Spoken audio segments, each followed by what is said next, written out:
Bagi yang baru nak mula menyimpan emas, yang dah tengok banyak video tentang simpanan emas tapi nak mulakan, tips ni sangat-sangat penting. Make sure you save and follow.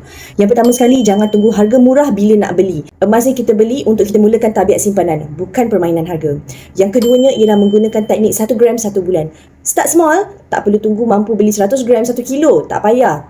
Disiplin kecil yang konsisten jauh lebih berkuasa daripada tunggu peluang yang besar. Yang ketiga, simpan dulu, faham kemudian. Ramai yang nak faham semua benda baru nak mula. Hakikatnya, bila dah ada skin in the game, barulah kita akan lebih fokus, belajar dan faham. Yang keempat, jangan bandingkan dengan saham atau kripto. Salah sangat-sangat tu.